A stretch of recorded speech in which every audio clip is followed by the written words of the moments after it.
Alright, dearest apologies for how late I am filming this, but let's start going over some more of The Prince. This time, Chapter 5.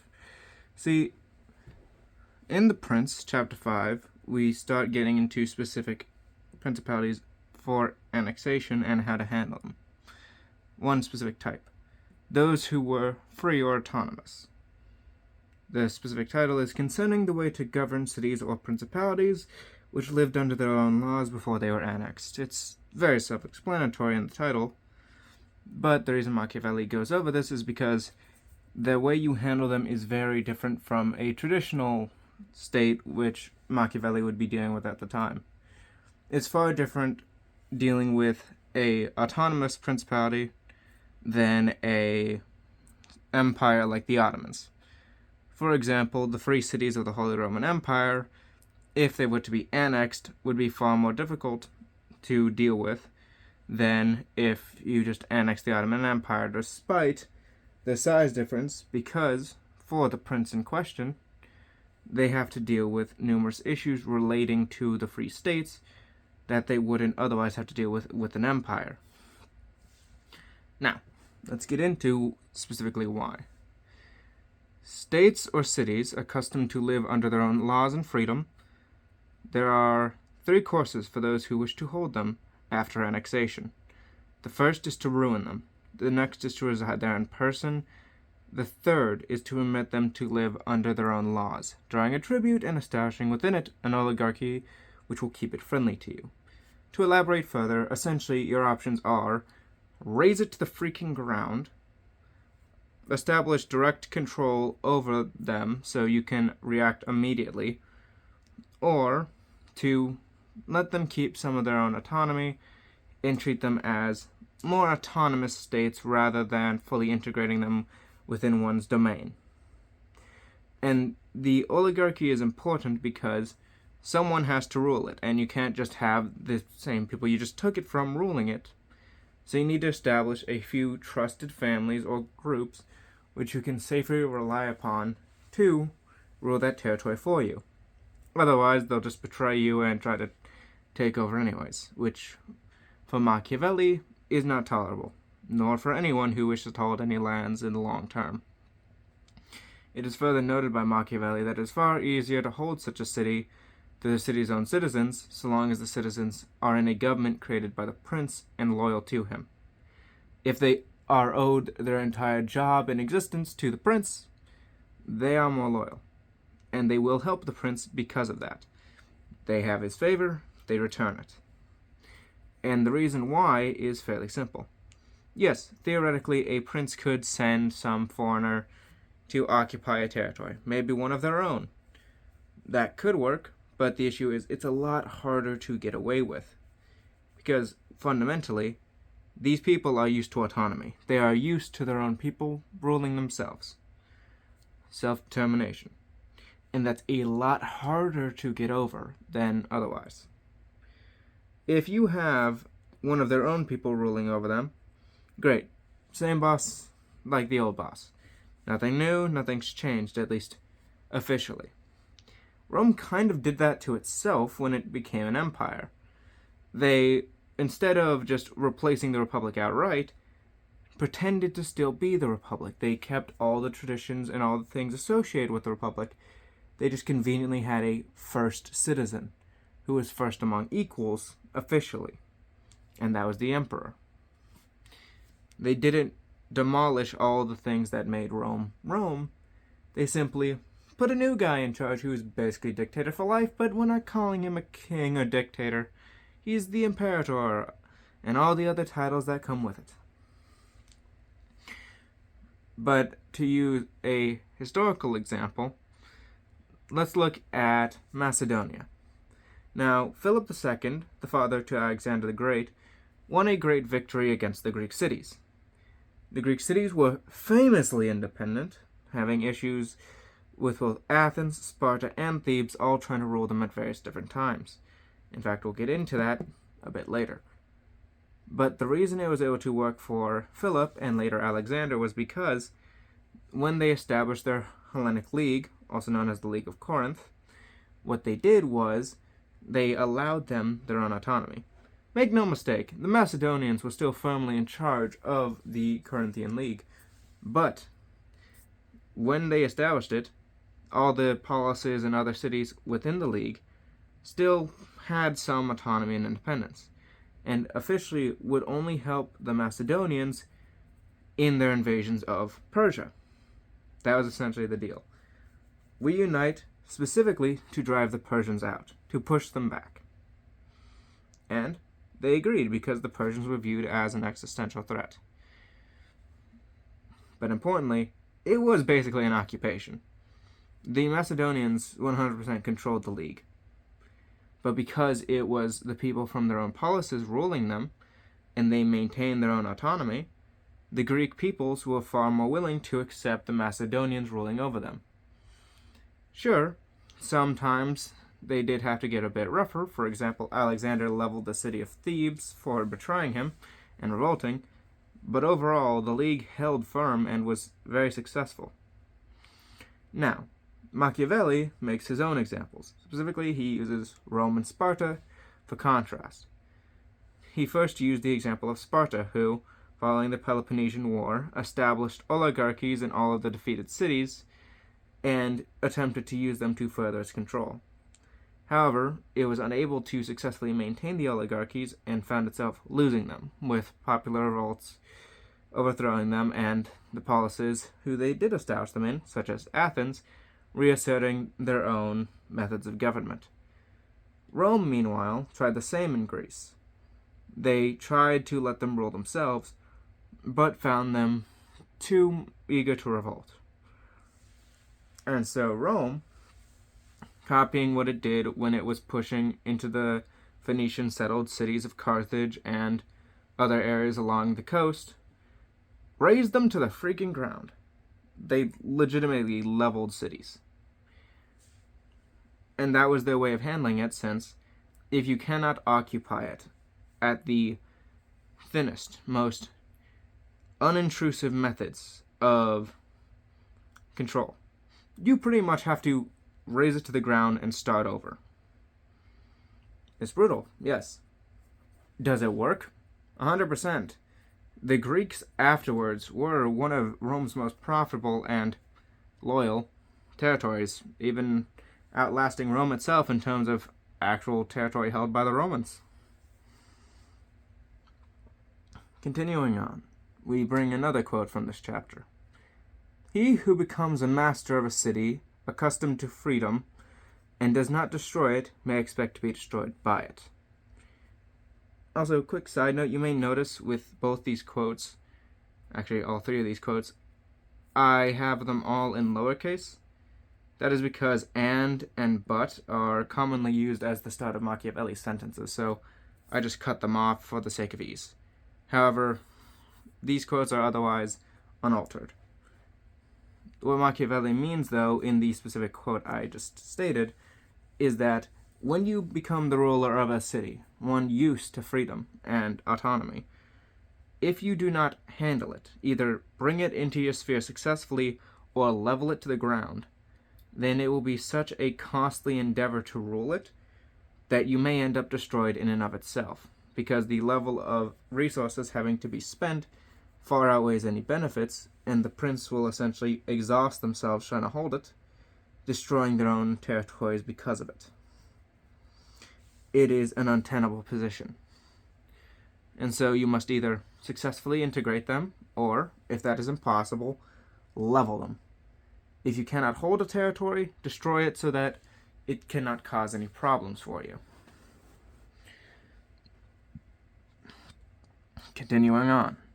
When cities or countries are accustomed to live under a prince, and his family is exterminated, they cannot agree in making one amongst themselves, and they do not know how to govern themselves.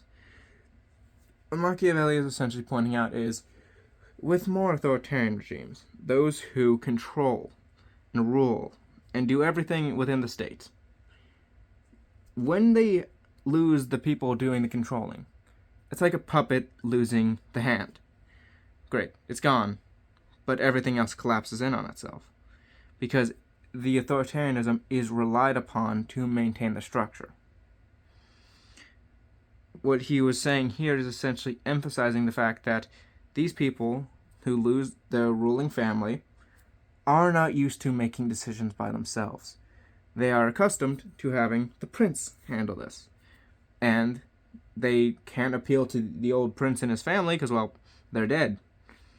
And they can't exactly do anything with the new guy because, well, he's now in charge. So they have a choice of either trying to find someone among themselves to pick or siding with the new prince. The issue is, they don't know how to rule themselves. And so if the prince essentially assumes the position of their previous leaders, then what ends up happening is they essentially go along with it because that way the puppet doesn't fall. A new hand enters the puppet and controls it just as well. But it's effectively just a replacement. And that's just a thing that people will find when it comes to territories and annexation. It's a lot easier to replace a government with more of the same. If a government is used to freedom, it is far easier to replace it with another freedom, with another free state. A republic replacing a republic is a largely simple matter. That does not mean they don't have issues, but it's far easier because it's what they're accustomed to. Autonomy is easy to replace with autonomy. However, absolute control favors absolute control as a replacement because that's what it knows. And attempting to shift away from it naturally creates some dissonance. Because if everyone's used to a certain way of running things, well then, if things shift, they're going to have a lot of issues. We see this in even the modern day with, for example, the collapse of the Soviet Union or many of the states in the Middle East. They are, without question, used to far more overbearing governments. And so attempting to replace those governments with even slightly less authoritarian regimes often will backfire because they're not used to such a thing. Think about Iraq as an example. The US, when it came into Iraq, yes, there was a lot of bloodshed, but importantly, it established a republic with proportional representation, with voting that wasn't limited by Shia or Sunni, but because the people of Iraq were used to this authoritarian regime, and it was specifically of one religion, or rather one sect, as both Sunni and Shia are Islam, you create an issue where, when the tyrant is gone, in this case of Iraq, Hussein, suddenly, people don't know what to do. So the extremists revolt because, hey, this isn't the right sect, and the people who want independence revolt for their own reasons, and it creates a bunch of chaos. When there's a power vacuum generated, which is especially common with authoritarian regimes, you either have to quickly fill it, or expect civil wars and unrest. Because, as he states, they do not know how to govern themselves. A people not used to governing themselves lack the experience and the training to properly do so. You need to give that training. If you don't, they will fall back into authoritarianism because that's what they know.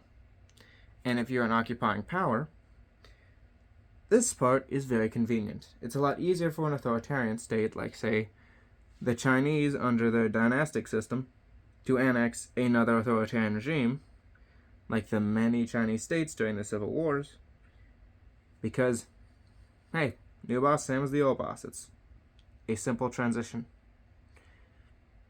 Of course, cultural preferences and language preferences for one's own groups do still exist, but when it comes to what people are used to, they will favor that which they have experienced in the past. It's a lot easier to keep people loyal when they're used to what's going on. People who are used to freedom are going to support more freedom. They're going to support that continuing onwards, especially if they have a long history of it, like Rome did, like Greece did, and like many other states have. However, if they're used to authoritarianism, they will keep to that because that's what they're used to. And it requires a dedicated transition away over a long period of time to get away from that. Continuing on. In republics, there is more vitality, greater hatred, and more desire for vengeance, which will never permit them to allow the memory of their former liberty to rest, so that the softest way is to destroy them or to reside there. What Machiavelli is saying is essentially the loyalty to republican traditions, the loyalty to these ideas, is something that cannot fully go away. So long as there is a past and a history that they can cite, the idea of liberty will continue. The idea of that autonomy, those traditions, will continue. And it will be an easy rallying cry for revolts. Earlier on, he gives an example of Pisa.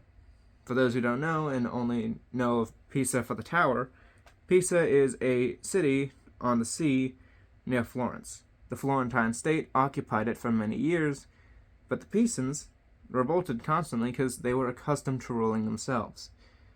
Even despite Florence itself being a republic, they wanted their own freedom because that's what they were used to. The policies of Greece were similar. They were used to self-rule, so anytime a hegemon came along and basically dominated their section of Greece, the people of Greece were not happy. The Athenians dominated with their Delian League. Later, the Peloponnesian League of Sparta dominated, and then the League of the Thebans.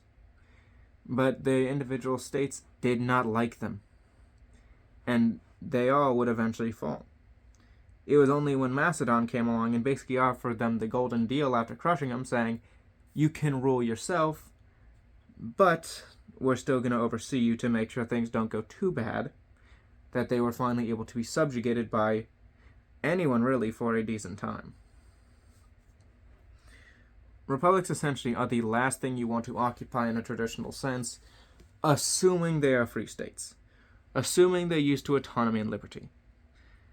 Because, fundamentally, they are pains to occupy, because they have an easy rallying cry. Whether or not liberty is best or not, one can debate over and over again. I myself support liberty, and don't really care whether it's under republican or hereditary government.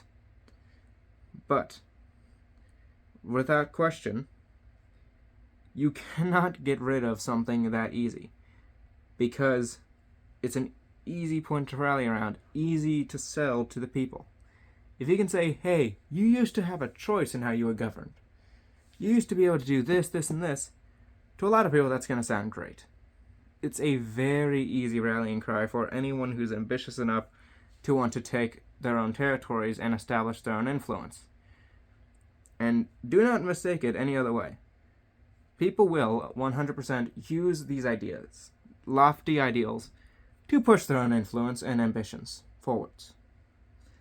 But within the people, it's always easy to rally around these things, even if the people are not the best, because they're lofty ideas that people like.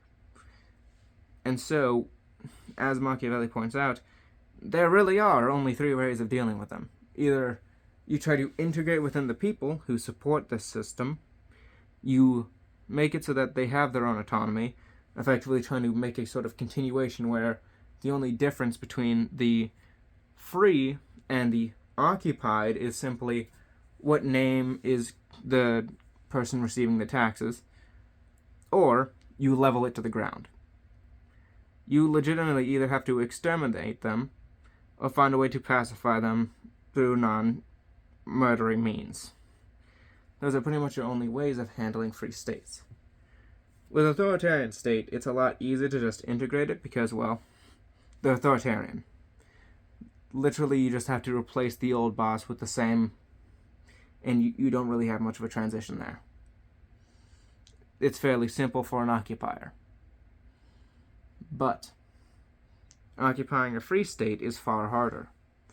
And so, as Machiavelli wraps it up, we must remember that any territory which one wishes to occupy has to necessarily be able to, well, be held within reason. And so, free states must necessarily, given these risks, not be targeted specifically. It is simply worthless to try to occupy them in most cases unless you are literally willing to raze them to the ground if necessary. If one is not, then it is ill-advised. Thank you for watching. I do hope you enjoy.